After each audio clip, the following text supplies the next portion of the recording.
ये वीडियो एक science fiction काल्पनिक कथा पर आधारित है और इसे आपके मनोरंजन के हेतु से बनाया गया है। 15 नवंबर सन 2025 भारत से शिवांश नाम का एक लड़का जर्मनी पहुंचा। शिवांश की फ्लाइट जर्मनी के म्यूनिक एयरपोर्ट पर उतरी।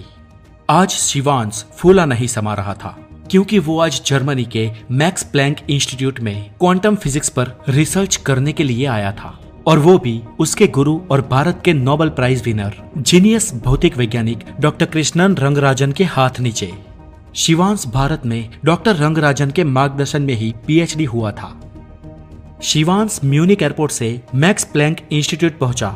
वो डॉक्टर रंगराजन से मिला और डॉक्टर शिवांश को देखकर बड़े ही उत्साहित और खुश थे। शिवांश और डॉक्टर रंगराजन कई महीनों तक साथ काम करते रहे और ऐसे इकट्ठा काम करते करते 6 महीने बीत गए। एक दिन रात क्वांटम ऑप्टिकल्स की लैब में डॉक्टर रंगराजन और शिवांश साथ में काम कर रहे थे।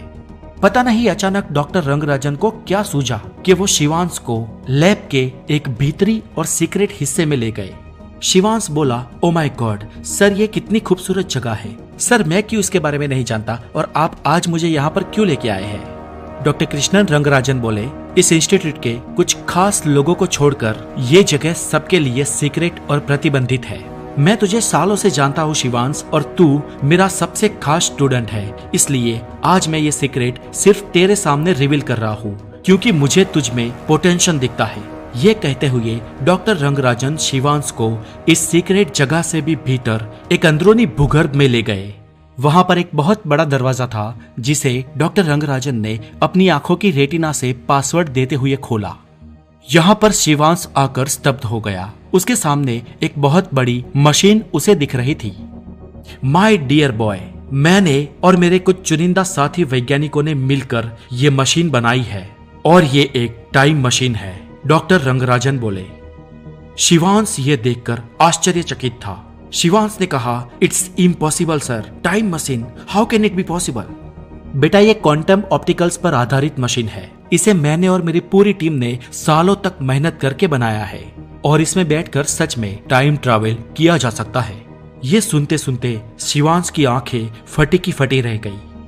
तूने बहुत सारी टाइम मशीन्स फिल्मों में देखी होगी शिवांश, लेकिन वो सब काल्पनिक होती है। टाइम मशीन तो ये देखो ऐसी होती है जो स्पेस टाइम को पूरा तोड़ मरोड़ दे और जो समय को मरोड़ कर समय में आगे या पीछे जा सके। डॉक्टर रंगराजन एक बहुत ही उत्साह के साथ शिवांश को अपनी टाइम मशीन दिखा रहे थे। शिवांश ने कहा, सर मुझे अभी भी यकीन नहीं हो रहा। और डॉक्टर रंगराजन हंसते हुए बोले, ये लो, ये चश्मे पहनो। डॉक्टर रंगराजन ने शिवांश को एक स्पेशल किस्म के चश्मे दिए और खुद भी ऐसे चश्मे पहने और टाइम मशीन को चालू किया। टाइम मशीन को चालू करते ही उसमें से बहुत ही पतली रेज निकलने लगी। यह दिव्यमान प्रकाश बहुत ही अलग और अजीब लग रहा था। ये देख शिवांश, ये अंदर अंदर बुनी हुई लेजर्स कितनी ऊर्जा पैदा करती है, तुझे पता है? नहीं सर, मुझे नहीं पता, शिवांश बोला। ये इतनी ऊर्जा पैदा करता है कि जिस ऊर्जा से हम स्पेस टाइम को मरोड़ सकते हैं, उसमें कर्व पैदा कर सकते हैं और एक एग्जैक्ट फ्रीक्वेंसी इसमें डालकर हम पर्टिकुलर टाइम में आगे या पीछे जा सकते हैं। ये ऊर्जा इस मशीन में बैठे इंसान को नुकसान नहीं पहुंचाती है क्योंकि ये तीव्र ऊर्जा समय यात्रा करते वक्त कम हो चुकी होती है। तो क्या सर आपने इस मशीन में किसी को टाइम ट्रैवल करवाया है? शिवांश ने पूछा। माय सन, ये टाइम मशीन पूर्ण रूप से तैयार हो गई होने के बावजूद भी मेरे और मेरे किसी साथी ने इसमें टाइम ट्रैवल नहीं किया क्योंकि उसके परिणाम कितने गंभीर हो सकते हैं हमें उसका पता नहीं है। मान के मैं 50 साल पीछे भूतकाल में चला गया और वहां पर मैंने अगर छोटा बड़ा भी कोई फेरफार कर दिया तो उसके परिणाम, उसकी असर हमारे आज के वर्तमान पर क्या होगी उसके बारे में मुझे कुछ भी नहीं पता।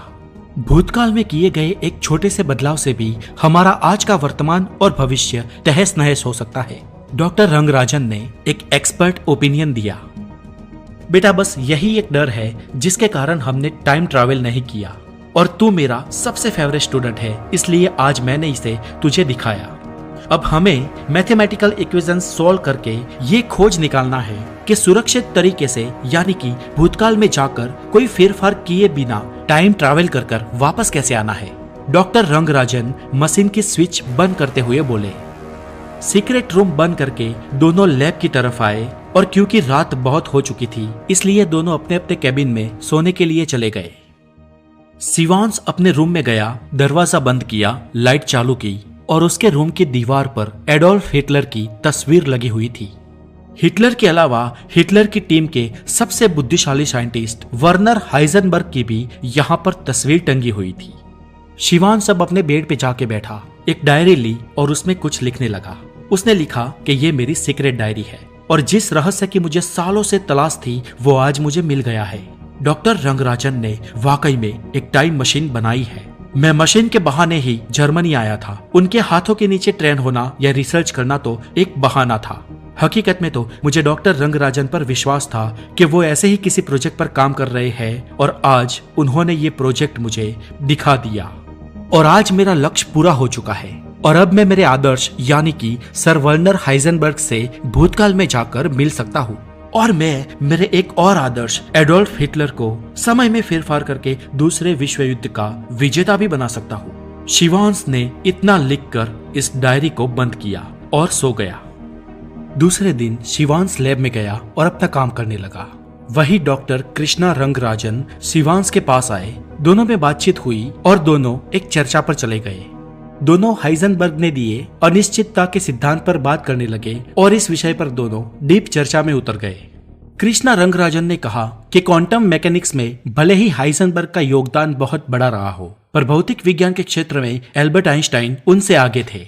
शिवांश ने कहा, नहीं सर, आप शायद हाइजेनबर्ग के बारे में पूरा नहीं जानते हैं। वो बहुत ही जीनियस थे। डॉक्टर रंगराजन ने कहा, no, not more than Einstein. तब शिवांश बोला कि सर, सेकेंड वर्ल्ड वॉर में अगर कोई परमाणु हथियार बना सकता था तो वो हाइजेनबर्ग ही थे। हिटलर ने उन्हें परमाणु बम प्रोजेक्ट में नियुक्त भी किया था। तो फिर ये बताओ कि अमेरिका ने कैसे सबसे पहले परमाणु बम बना लिए? डॉक्टर कृष्णन बोले, अरे सर, सेकेंड वर्ल्ड वॉर में जब हाइजेनबर्ग ने हैवी वाटर ड्यूटेनियम का प्लांट लगाया था तो इंग्लैंड ने उस पर बमबारी करके उसे नष्ट कर दिया था। उसके बाद 2 प्लान और सीक्रेट जगह पर लगाए गए, लेकिन वो भी लीक हो गए और उन्हें भी इंग्लैंड ने नष्ट कर दिया था। इन सब के बीच अमेरिका को मैनहट्टन प्रोजेक्ट के बीच परमाणु बम बनाने का समय मिल गया और रॉबर्ट ओपेनहाइमर ने ये अपॉर्चुनिटी झड़प ली। अच्छा, ऐसा था? डॉक्टर बोले, जी हाँ सर, अगर हाइजेनबर्ग ने सबसे पहले परमाणु बम बना लिए होते ना तो जापान के हिरोशिमा और नागासाकी पर बमबारी नहीं होती और हजारों लोग बच जाते। शिवांश बोला, वो तो ठीक है शिवांश, लेकिन हिटलर भी शांत बैठने वालों में से नहीं था। अगर हिरोशिमा और नागासाकी पर बम न गिरते तो शायद न्यूयॉर्क और शिकागो पर गिरते और ये बात तो ज्यों की त्यों ही हुई। यही तो मैं चाहता था सर, शिवांश मन में बोला। इतना सोचते सोचते अचानक शिवांश का सर भारी हो गया और वो बेहोश हो गया। डॉक्टर रंगराजन और उनके सहायक वैज्ञानिक इकट्ठे हो गए। डॉक्टर रंगराजन कहने लगे कि कोई इसे पानी दो, कोई इसे शिकंजी दो। थोड़ी देर में शिवांश होश में आया और डॉक्टर रंगराजन ने पूछा कि how are you feeling? Shivansh बोला, फैंटास्टिक सर। अच्छा, तो चल कॉफी पिएगा? रंगराजन बोले और कुछ समय बाद दोनों अपने काम में लग गए। इस बात को कुछ दिन बीत गए और एक रात शिवांश ने डॉक्टर कृष्णन रंगराजन को लेबोरेटरी में काम करते करते कुछ कैफी द्रव्य पिला दिया और वो उन्हें सीक्रेट रूम की ओर ले गया। वहां पर उसने जबरन डॉक्टर की आंखें खोलकर उनकी रेटिना से सीक्रेट लॉक ओपन किया और वो डॉक्टर को वहां पर फेंक के ही अंदर चला गया। शिवांश ने वो स्पेशल ग्लासेस पहने, टाइम मशीन ऑन की और उसके बीच में बैठ गया। शिवांश मैथमेटिक्स में माहिर था, इसलिए उसने एग्जैक्ट कैलकुलेशन की और मशीन की फ्रीक्वेंसी उसे सेकेंड वर्ल्ड वॉर के टाइम में ले गई। सन 1942 म्यूनिक, जर्मनी। ये जगह तो वही लेबोरेटरी वाली ही थी, पर ये सन 1942 का म्यूनिक शहर था। शिवांश ने सबसे पहले एक रिसर्च पेपर वहां के रिसर्च जनरल को भेजा। ये रिसर्च पेपर आधुनिक भौतिक विज्ञान की एक थियरी का था जिसकी उस समय पे खोज नहीं हुई थी। ये रिसर्च पेपर प्रकाशित होते ही खुद वर्नर हाइजेनबर्ग शिवांश को मिलने आए। खुद के आदर्श को खुद के सामने खड़ा पाकर शिवांश भावुक हो गया। मिस्टर शिवांश, एक्सेलेंट, आपका रिसर्च पेपर वाकई में अद्भुत है। हाइजेनबर्ग ने शिवांश का हाथ पकड़ते हुए कहा, थैंक यू सर, मैं आपका बहुत बड़ा फैन हूँ। भौतिक विज्ञान की दुनिया में वर्नर हाइजेनबर्ग से बड़ा कोई वैज्ञानिक हुआ नहीं और शायद भविष्य में कोई होगा नहीं, शिवांश ने कहा। थैंक यू मिस्टर शिवांश, ऐसा कहते हुए हाइजेनबर्ग रवाना हुए। हाइजेनबर्ग जाते उससे पहले शिवांश ने कहा, सर, मैं आपको एकांत में मिलना चाहता हूँ। हाइजेनबर्ग बोले, बताओ क्या बताना चाहते हो? सर मुझे आपसे एक बहुत ही इंपॉर्टेंट बात करनी है। सबसे पहले तो मैं आपको सर ये बता दूं कि मैं आपके समय से नहीं हूँ, मैं फ्यूचर से यहाँ आया हूँ और क्योंकि आप इतने बड़े भौतिक वैज्ञानिक हो शायद आप मेरी बात को समझ सकोगे। मैं एक टाइम मशीन के द्वारा फ्यूचर से आपके टाइम में आया हूँ, शिवांश ने कहा। Okay mister Shivansh, I trust you, लेकिन आप यहाँ पर क्यों आए हो? आपके यहाँ आने का उद्देश्य क्या है? वर्नर हाइजेनबर्ग ने पूछा। सर मेरा सबसे बड़ा तो उद्देश्य पूरा हो गया, मैं आपसे मिलना चाहता था और मैंने आपसे मिल लिया। और इसके अलावा मेरा दूसरा उद्देश्य यह है कि मैं भूतकाल को बदलना चाहता हूँ, शिवांश ने कहा। क्या भूतकाल को बदलना है? ओह, कहीं ऐसा तो नहीं कि जर्मनी दूसरे विश्व युद्ध में हार रहा है? हाइजेनबर्ग ने संदेह व्यक्त किया। ठीक ऐसा ही है सर, आप वाकई में जीनियस है, इसलिए आप शॉर्ट में पूरी बात को समझ गए।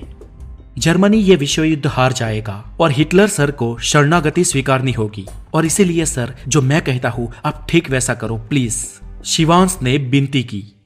बिल्कुल शिवांश, मैं जर्मनी को जिताने के लिए कुछ भी करूंगा, हाइजेनबर्ग ने कहा।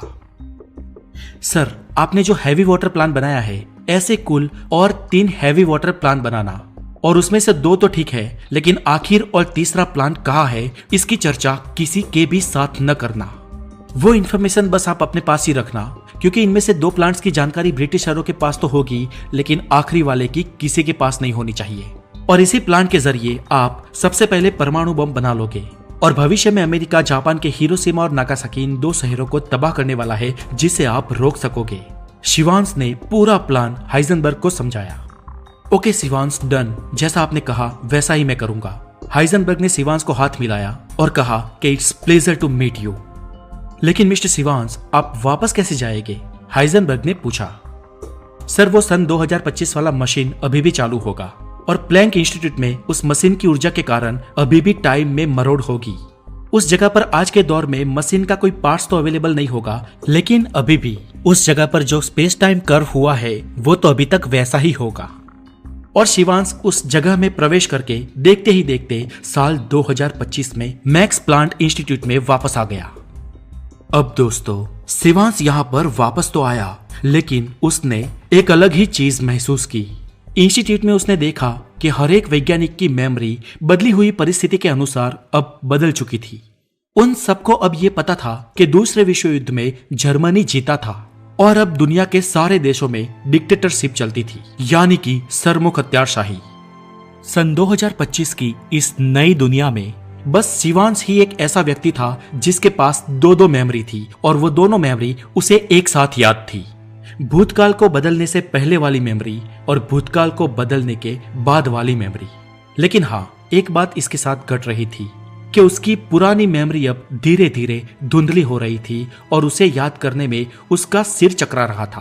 पुरानी मेमोरी को रिकॉल करने में उसे बहुत ही मुश्किल हो रही थी, फिर भी वो मेमोरी उसे याद तो थी ही। इस बदली हुई नई दुनिया में दूसरा विश्व युद्ध सन 1945 में नहीं, लेकिन सन 1942 में ही खत्म हो चुका था। हाइजेनबर्ग ने सबसे पहला परमाणु बम बना लिया था। हिटलर के अल्टीमेटम देने के बावजूद भी ब्रिटेन और अमेरिका ने जर्मनी पर हवाई हमले करने चालू रखे थे। ब्रिटेन और अमेरिका के जर्मनी को खत्म करने का प्लानिंग जब हिटलर को पता चला तो हिटलर ने एक डिसीजन लिया था और उसने अमेरिका के न्यूयॉर्क, सैन फ्रांसिस्को और ब्रिटेन के लंदन पर अगस्त 1942 में ही परमाणु हमला कर दिया था और इन तीनों शहर में मृत्युआंक लाखों का था। यह मानव इतिहास का सबसे बड़ा हमला था जिसने तीनों शहरों को तबाह कर दिया था। अमेरिका और ब्रिटेन घुटनों पर आ गए थे और उन्होंने तत्काल अपनी हार स्वीकार की थी, जबकि जर्मनी और जापान जैसे देश विश्व महासत्ता बन चुके थे और इस साम्राज्य में हिटलर, मुसोलिनी, जोसेफ स्टालिन और गद्दाफी जैसे नेताओं का साम्राज्य और फूला फला था। सामान्य इंसानों की हालत अब दयनीय बन चुकी थी। टॉप स्केल के लोगों के लिए सरमुख हत्यारशाही और आम लोगों के लिए अब साम्यवाद लागू किया गया था। एक लिमिट से ज्यादा अगर इनकम होती है तो उस इनकम को सारे लोगों के बीच बांट दिया जाता था और इस नियम का पालन न करने वाले को कड़ा दंड भुगतना पड़ता था। चारों ओर ज्यादातर लोग मजदूरी ही करते थे और दुनिया के टॉप के लोग और उनके हुक्मरान नई दुनिया यानी कि न्यू वर्ल्ड ऑर्डर को बनाने में लगे हुए थे। दुनिया का यह दृश्य देखकर शिवांश स्तब्ध रह गया। हाइजेनबर्ग और हिटलर तो चले गए, पर दुनिया को ये कैसा भविष्य दे गए? ये क्या हो रहा है? ये मैंने किसका साथ दे दिया? डरा सहमा शिवांश डॉक्टर कृष्णन रंगराजन को खोजने लगा। डॉक्टर कृष्णन ही एक ऐसी व्यक्ति है जिसके पास शायद इस समस्या का तोड़ होगा, ये सोचकर शिवांश यहां वहां उन्हें ढूंढने लगा।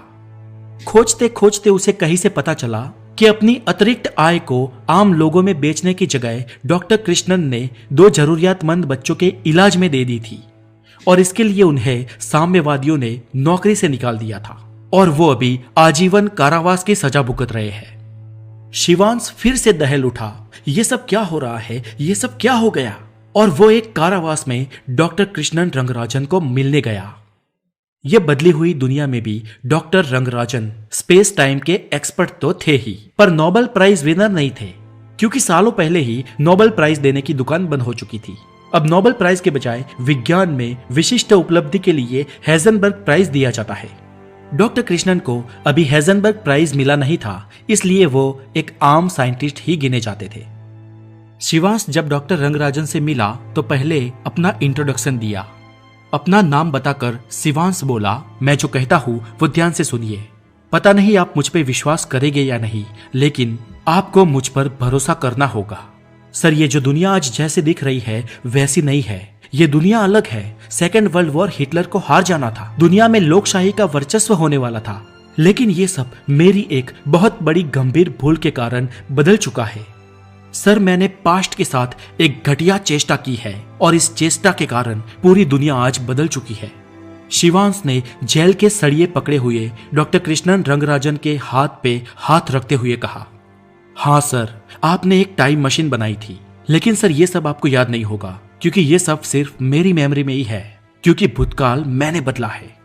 थोड़ा सोचने के बाद डॉक्टर रंगराजन बोले, हाँ शिवांश, मुझे इनमें से कुछ भी याद नहीं है, लेकिन मुझे हमेशा एक सपना आता रहता है। सपने में मुझे बहुत ही जर्जरित प्रकाश की बीम्स दिखाई देती है, एक टाइम मशीन दिखाई देता है और कोई इंसान उसमें बैठ के कहीं चला गया, ये सब दिखाई देता है। ओ सर, ये तो कुछ पारलौकिक या अजीब घट रहा हो ऐसा मुझे लग रहा है। अब सर, इन सब में से आप मुझे बाहर निकालो। सर, ये सब नॉर्मल कैसे होगा, मुझे बताओ। मुझे हमारी जो पहले दुनिया थी वो दुनिया चाहिए। डॉक्टर कृष्णन रंगराजन ये सब सुनकर स्तब्ध थे। वो बहुत टाइम एक जगह पर बैठे रहे। शिवांश भी जेल की सलाखों के इस पार उनके सामने बैठा रहा। अपनी भूल के लिए वो बहुत ही पछता रहा था। बहुत टाइम तक सोचने के बाद डॉक्टर रंगराजन ने कुछ कहना शुरू किया। शिवांश, मुझे पहले ये बता, तू भूतकाल में से यहां कैसे आया? सर, उस टाइम मशीन के द्वारा, शिवांश ने कहा। लेकिन इस नई दुनिया में तो मैंने कोई टाइम मशीन बनाई ही नहीं, तो तू कौन से टाइम मशीन से यहां आया? डॉक्टर रंगराजन ने गंभीरता से पूछा। ओह सर, ये तो मैंने सोचा ही नहीं था। जब मैं यहां वापस आया तब वहां पर कोई टाइम मशीन थी ही नहीं, तो फिर मैक्स प्लैंक इंस्टीट्यूट के उस तय खाने में स्पेस टाइम कर्व कैसे हुआ? ओह, ये बात मेरे ध्यान पे क्यों नहीं आई? मैं यहाँ पर वापस कैसे आया? ये सब क्या हो रहा है सर? शिवांश को चक्कर आने लगे और वो साइड में बैठ गया। शिवांश, ये दुखी नहीं लेकिन खुश होने वाली बात है। तू बिना टाइम मशीन के यहाँ आया है, इसका मतलब स्पेस टाइम में एनोमली पैदा हुई है। ये एनोमली यानी कि यूनिवर्स के संचार में हो रही कुछ गलतियां, कुछ एरर्स। देख, तूने भूतकाल में जाके जो चेष्टा की थी उससे भविष्य तो बदल गया, लेकिन उस जगह पर स्पेस टाइम के फ्लो में कर्व तो वहां का वहां ही रहा, उसमें कोई फर्क नहीं पड़ा। और इसे ही यूनिवर्स में हुई एरर या स्पेस एनोमली कहते हैं। लेकिन यूनिवर्स में हुई ऐसी भूलें ज्यादा देर तक टिकी नहीं रह सकती। इसका मतलब यह है कि ये यूनिवर्स बहुत ही जल्द अपनी भूल को पहचान लेगा और वो उसे सुधार भी लेगा, डॉक्टर कृष्णन ने आत्मविश्वास के साथ कहा। शिवांश को डॉक्टर की बातों में कुछ भी पता नहीं चल रहा था, सारी बातें माथे के ऊपर से जा रही थी। तब डॉक्टर रंगराजन ने कहा, देख शिवांश, मैं तुझे समझाता हूँ। मान ले के तू टाइम मशीन में बैठकर भूतकाल में जाता है और अपने दादाजी को उनके बचपन में ही मार देता है। अब क्योंकि तेरे दादाजी मर गए, इसलिए तेरे पिता भी पैदा नहीं होंगे और तू भी पैदा नहीं होगा। और अब सोचने वाली बात यह है शिवांश कि अब जब तेरा अस्तित्व ही नहीं है तो भूतकाल में जाके तेरे दादाजी को उनके बचपन में मारेगा कौन? जाहिर है कोई नहीं। लेकिन अब जब तेरे दादाजी को बचपन में कोई मारेगा ही नहीं तो वो बड़े हो गए, तेरे पिता पैदा हो गए और फिर तू भी पैदा होगा। लेकिन अब जब अगर तेरा जन्म हुआ तो समझ लो दादाजी तो गए, और इस प्रकार से इस ब्रह्मांड में एक पूरा टाइम लूप बन गया और ये हो गई एनोमली। और ऐसा कुछ ना हो इसलिए ब्रह्मांड की खुद की एक सिक्योरिटी सिस्टम है और ये सिस्टम ऐसे लूप होल्स को ऑटो करेक्ट कर देती है। तूने जो भूतकाल में जाके कुछ चीजें बदली है उसके डैमेज का पता लगाने में यूनिवर्स को थोड़ा टाइम तो लगेगा, लेकिन ये गलती ज्यादा देर तक नहीं टिकेगी। यूनिवर्स इस गलती को करेक्ट जरूर करेगा और ऐसी भूलें करेक्ट होनी ही चाहिए। तू फिक्र मत कर, यहाँ से कहीं सेफ साइड चला जा और बस देखता रह, सब कुछ अपने आप ही ठीक हो जाएगा। और शिवांश, तुझे एक बात पता है, ये यूनिवर्स ऐसे लूप्स होल को या भूलों को अपने आप ही सुधार लेता है। इस घटना की खोज किसने की थी? इस घटना की खोज इतिहास के महानतम साइंटिस्ट सर वर्नर हाइजेनबर्ग ने की थी। डॉक्टर रंगराजन एक बड़ी मुस्कान के साथ बोले, डॉक्टर साहब इस गुलामी में से मुक्त होने की खुशी फिलहाल महसूस कर रहे थे। शिवांश खड़ा होते हुए बोला, क्या हाइजेनबर्ग इफेक्ट? इन अनजान घटनाओं और अनजान शब्दों के कारण उसका दिमाग और दुखने लगा था। वो अपना सिर पकड़कर यहाँ वहां दौड़ने लगा, लेकिन उसका दर्द और बढ़ने लगा। उसे लगा कि वो अब शायद मर जाएगा और जेल के सत्ताधीश वहां पर आ गए। शिवांश को वहां बैठाया, उसे पानी पिलाया और शिवांश की आंखों में अंधेरे छा गए।